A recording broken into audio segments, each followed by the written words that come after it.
Hi folks, my name is Swetha Totapally, and for those of you who don't know Dalberg, we are a strategic advisory firm that is focused on creating inclusive and sustainable economies all over the world. I think many of you have been clients of ours in the past, or we've collaborated with you either in India or in the US, and I am just so thrilled to be here today to have what I think is just such an unbelievably important conversation. And so before I start, I actually really want to thank MR, Sanjeev, and Gabrielle for coming up with this concept well over a year ago after we did some work with the Gates Foundation to understand, well, what are the ultra high net worth individuals in the diaspora for India doing all across the globe? And MR came to us and said, that's not enough. We got to understand what are retail Indian Americans doing. And we said, yes, absolutely, we must. So thank you, MR. A year later, we know some facts and we can have a conversation. And I'm also really thankful for the folks, the advisors, the academic advisors, and Alex Counts, who's here today, for their wonderful input into the design and the methodology for this survey. They really provided a lot of critique on even just 30 questions to get this right. And finally, and most importantly, to the 28 organizations who worked within Diaspora to distribute the survey and worked tirelessly to get to our 1,000 responses. As someone who spends a lot of time doing survey work all across the world, we know how hard it is to even get 1% of folks to respond. So huge thanks. And again, as Gabrielle said, if you haven't responded, please do, because it's so important to know people's attitudes, motivations, and how exactly they're behaving. So the question that we asked here today is, are Indian Americans good givers? And so I'm going to start by asking you to all raise your hands. How many of you think we are good givers? How many of you think we're not? And how many don't know?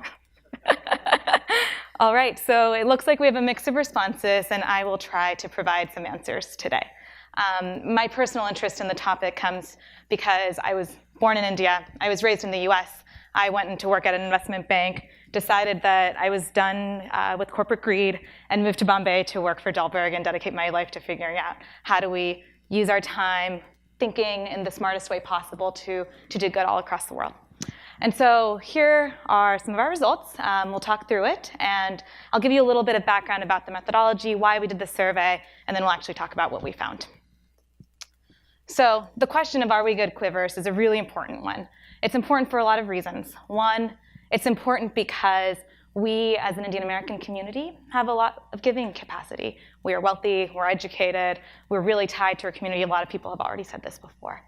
Number two, it's really important because there's a lot of donor or recipient organizations who want to know how can they better tap into the giving potential of our community. Don't really know how, many do know how, but always looking to figure out what more they can do. And lastly, we're actually very surprisingly a very under-researched group of individuals. There have been very few studies done to date on how our community gives or what our preferences are. And so we decided to launch the survey to get to an answer. As I mentioned before, 28 organizations participated with us to launch the survey. It is still ongoing, so please respond. And so far, we have received over 800 responses to date. I'm going to tell you a little bit about the background of who responded. Almost all of them were donors. Over 90% of the respondents who took the survey were part of the donor population, donating between $1,000 to $2,000 a year. Highly educated, over 75%, had a master's degree or above. They're also very wealthy, making over $300,000 a year. There was some skew towards men. Many people had lived in the US for a very long time, and people were by and large middle-aged. No judgment about that. Glad someone got that. And I think that tells us is that there was certainly skew in terms of who was actually responding, by and large in part of the organizations who we reached out to. Many of the organizations are well-known organizations in the nonprofit space like Pratham, or organizations that we work with and know the Indian American community very well, like the America Indian Foundation. So that is no surprise. The reason why we think those results are still very interesting is because it tells us and lets us really explore in depth, what are the donor populations doing? Are they giving well? If they're giving well, what does that tell us about what the best case scenario looks like? And it gives us a strong baseline to understand, what are the further research questions? It doesn't have to be a scientifically, statistically rigorous survey for us to know, we have some really important learnings and we can channel our efforts better. But of course, there are limitations, and I want you to know what those are. It is not representative of the broader Indian American population. It does not tell us very much about non-donors, a really important segment of the population that we want to learn much more about. And we designed it to maximize response rate, and therefore it was a very short survey. So it is not going to be exhaustive. And the last thing I will say is that we also did not ask participants about respondents how they actually gave back to their own families. We know that that's really important, but when we were thinking about philanthropic giving, we were not tracking remittances, and so you're not going to see that data here. So I've got some good news, and I've got some bad news. The headline is that we are passionate and prolific volunteers, and Amar highlighted the importance of that when he spoke. It is so important for us to give back our time and to think about, what are we interested in. The bad news is that we have a really significant gap, and I cannot overstate the importance of this figure. It's in the order of $2 to $3 billion. And I'll talk you through the math because I know we've got a bunch of data folks who are going to be skeptics of it, and we can talk about what that means. So we'll start with the good news. Education and health unite us, but we're also interested in a wide range of issues. So unsurprisingly, as a lot of people said, education and healthcare are pretty foundational to how we think about our giving. What we found really surprising and fascinating is actually there's a huge distribution of people who are interested in everything from gender equality all the way to LGBTQIA rights. It wasn't this clear, there's these 5 issues that matter and everything else doesn't matter. Actually, we care a lot about a lot of different things, and I think that is so powerful for us to harness and tap into. We're also really prolific volunteers. So 220 hours is a lot of time. That's about 5 weeks if you work a 40-hour work week, which I know many of us do not, and work much more. And that is nearly 2 times the US average. So the average volunteer in America volunteers about 120 hours, so about half the rate that we do. I think that's something that we can take quite a lot of pride in.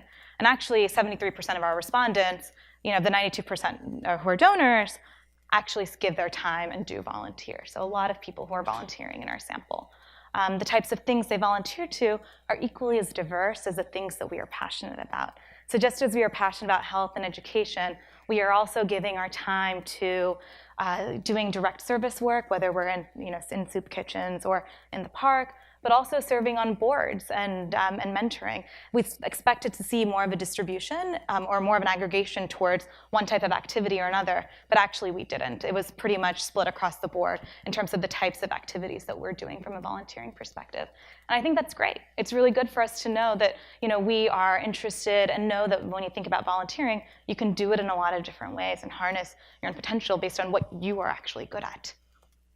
And last, but certainly not least, passion seems to beget passion. So the people who are volunteering more are giving more, and the people who are giving more are volunteering more.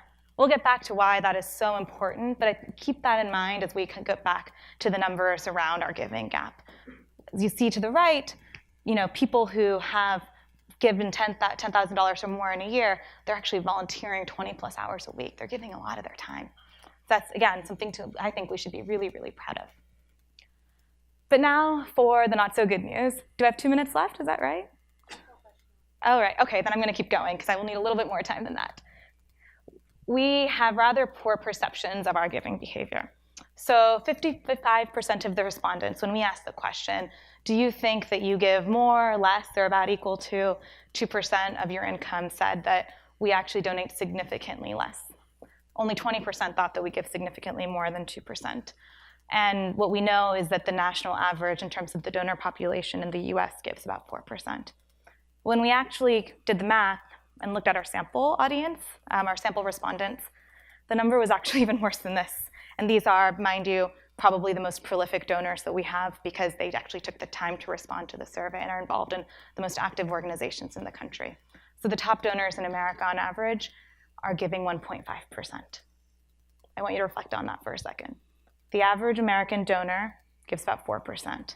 The most active Indian American donors give 1.5%. So we were right to be skeptical of ourselves, and we think that we have an annual giving gap of at least $2 to $3 billion. So what is the giving gap? The giving gap is our donation capability relative to the benchmark in America, and less the actual donations that we are giving. So I'll do the math for you live because, again, I know that there's going to be a lot of skeptics here. The average American who donates gives about 4% a year. About 67% of Americans donate. In the Indian American population, we have about 1 million households. We give, based on our survey results, about 1.5% of our income. And we have about an annual income, on average, median, of about $110,000. So our total giving potential is about $3 billion. We actually give that same 670,000 population is probably part of the donor base. If you say 1.5% of $110,000, you're getting to $3 billion in terms of our giving potential. So what does that tell us? We've got at least a $2 billion gap. And my hunch is that it's actually much more for a couple of reasons. One is that this is probably the best of the donor class. And two is that when you think about the distribution of the population, we took the median, but actually our income groups are skewed much more to the right. So many people are actually making much more than $110,000. And I really want to make this clear, and I want to put this into context for you. This is huge because the Gates Foundation, an organization that most of us respect and admire and has done tremendous good for the world, gives about $4 to $5 billion a year. 4 to 5. So if we took the potential of the Indian American retail population, not ultra high net worth individuals, not billionaires, we could have nearly the kind of impact that the Gates Foundation has, perhaps even more in the India context. That's a lot of impact. TB, we talked about. Education, we've talked about. Most education organizations in India who do really good work on a budget of $10 to $100 per child per year. You could actually put every single child who is out of school in India back to school with this kind of money. We also have a passion donation gap. So when you look at the areas that we think that we are most passionate about and where we think our money goes to, there's some discrepancies. In some places towards the top, it's not so bad, but it actually gets much worse as you go towards the bottom, where issues like gender equality all the way to climate change, you see a gap of 13 to 20%. This could be for a lot of different reasons. We don't know where to give to. It's really hard to find organizations that do good work in these sectors. But I think there's something to be said about, hey, we're not actually quite donating to the organization or the issues that we actually care the most about. And for me personally, I find this one really hard. We apply our values inconsistently on some really important issues. So I'm going to start with gender equality. And there's a lot of men here, and I want you to pay attention because this is really important. And I'm a lead of our gender practice, so I'm going to say this, and I'm say this very seriously, and I'm laughing. 59% of our women said that gender was a top priority for them. It was the same in terms of priority for them as education, number one. Only 26% of men listed it as a top 3 issue. No other issue that we looked at had this kind of gender disparity. Not a single one in over the 10 issue areas that we asked. This is important. It is important in India, and it is equally important in America. I'm not going to spare the statistics, but I will remind you, India fares amongst the poorest of all nations in terms of gender equality. Our benchmarks are South Sudan and Afghanistan, conflict-ridden countries. That is not something that we can be proud of. And we have issues in America, too. We are one of the ethnic communities with the largest rates of domestic violence. Think about that. You responded to the survey, and many of you said you don't care. The second thing that I'll say is also important, especially because some of the previous speakers talked about philanthropy, impact investing, impact bonds, et cetera. I'm going to talk to you about this in 2 different ways. 40% of our respondents said they did not consider social or environmental impact when they make investment decisions. So it's telling us a lot of different things. One, it means that we have 2 different hats when we think about philanthropy, and I think this is very troublesome for a lot of reasons. It means that we take our philanthropy hat on when we say we want to do something nice for the world, and we take that hat off when we do our business. And that's important because we have a lot of power in the business community. 1, because we run a lot of very important businesses in the world, and 2, because we have a lot of money that we invest regularly. And I'm here to tell you those are not different things. And this is not just about impact investing in philanthropy. It is about how you live your day-to-day life as a business person and how you spend your money. The impact in the world is created by your businesses. Think about your supply chains. Think about the environmental impact of the transportation. Those costs are infinitely more than any of the issues that we work in philanthropy in the typical social sector. And when you think about your investment decisions and the money that you're investing, you should be thinking about that. SRI investing $7-8 trillion globally now Morgan Stanley reported this recently, 30% growth rate, we might be missing out on this opportunity. It should be equally important to us as it is for the broader American population. What's holding us back? A couple of things, and you won't find this surprising because this is how we think about government and corruption in India. We cite that we don't really understand and trust organizations. We don't know their reputation. We have a lack of trust in philanthropic intermediaries. So to me, that begs the question, how do we overcome that? What's it going to take for each of us as individuals to overcome that and harness the power that we have? So how can we do better? And Indiaspora is going to be doing a lot of things, and I'll let Amar talk about that in a bit. But there's a few things that I think our study clearly says, and I've already started talking about them. One, we have much more work to do in terms of creating a robust, evidence-based fact base of the issues. This is just the start. It was just a SurveyMonkey study of 1,000 people. We have so much more learning to do. Two, we've really got to build a culture of giving and elevating role models. We're such a tight-knit community, and we really respect and learn from one another. We believe in our community and the strength of our interactions with one another. So I encourage us to build role models, especially because we have some. People like Amar, people who've actually done a lot of work in giving back to society based on whatever they have and are able to contribute. Number three, I think we have a real job to do in terms of enhancing trust in institutions.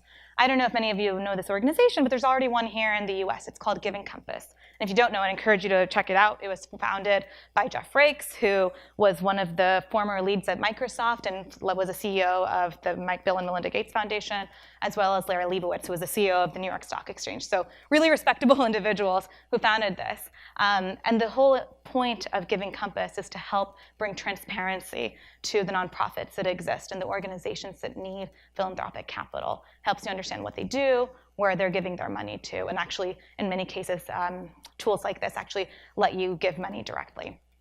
And then the last two, we talked about this extensively. We've got to get men involved in gender issues. Gender is not a female issue alone. It is also equally about men. And we've got to tie our business interests and social interests together. And that is the challenge that I leave with all of you today. I know that I don't have much time, but I am going to ask you a question, and I want you to think about that. And that question is, next year, when we do this survey again, what are you going to be able to say that you've done to become a better giver?